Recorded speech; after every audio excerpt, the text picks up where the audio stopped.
준비하고 나 맡은 일 충성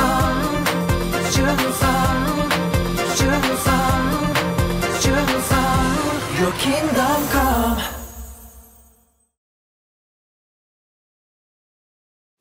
Musa tumbuh dewasa di istana Mesir tanpa kekurangan suatu apapun.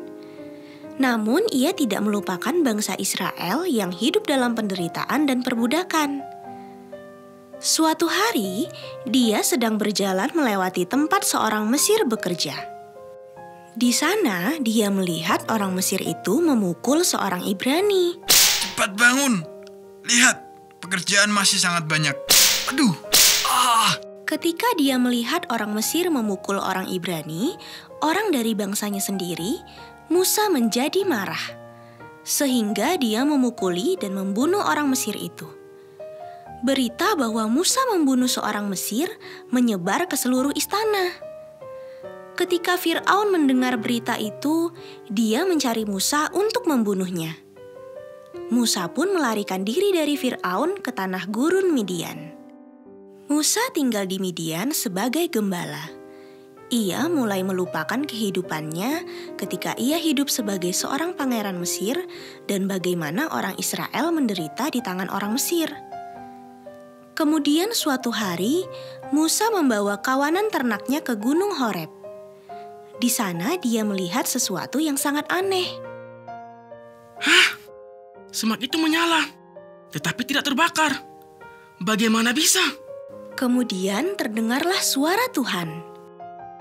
Musa, Musa. Siapakah engkau? Musa, aku adalah Tuhan dari ayahmu, Tuhan dari Abraham, Tuhan dari Ishak, dan Tuhan dari Yakub. Setelah mendengar suara Tuhan, Musa menyembunyikan wajahnya karena dia takut untuk melihat Tuhan. Musa, aku telah melihat kesengsaraan rakyatku di Mesir.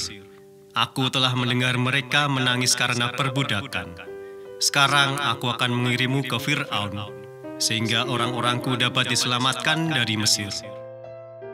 Mendengar hal ini, Musa malah semakin takut. Tapi Tuhan, siapakah aku sehingga aku harus pergi ke Fir'aun dan membawa orang Israel keluar dari Mesir?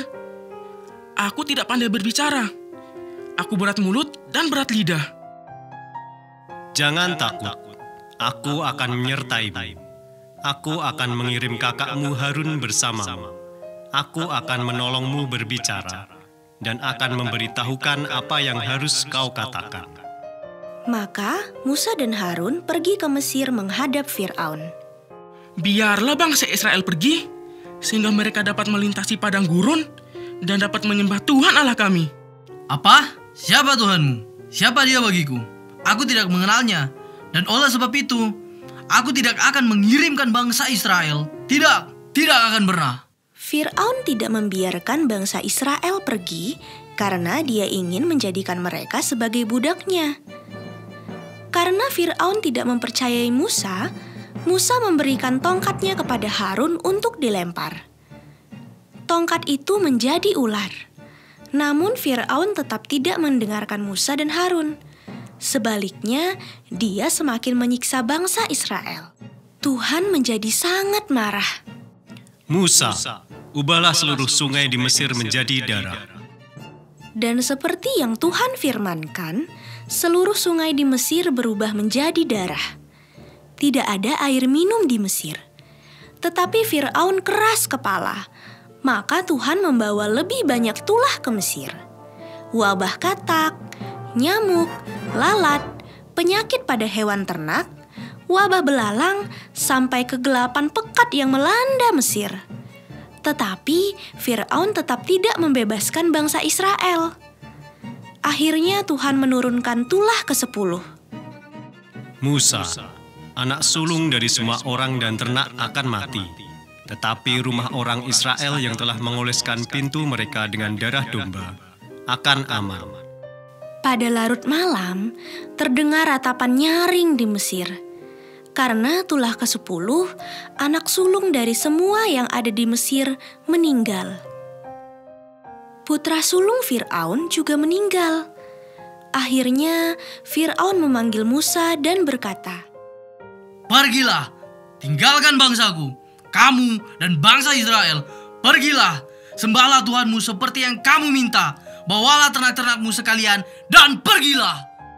Akhirnya, bangsa Israel dapat meninggalkan Mesir bersama Musa.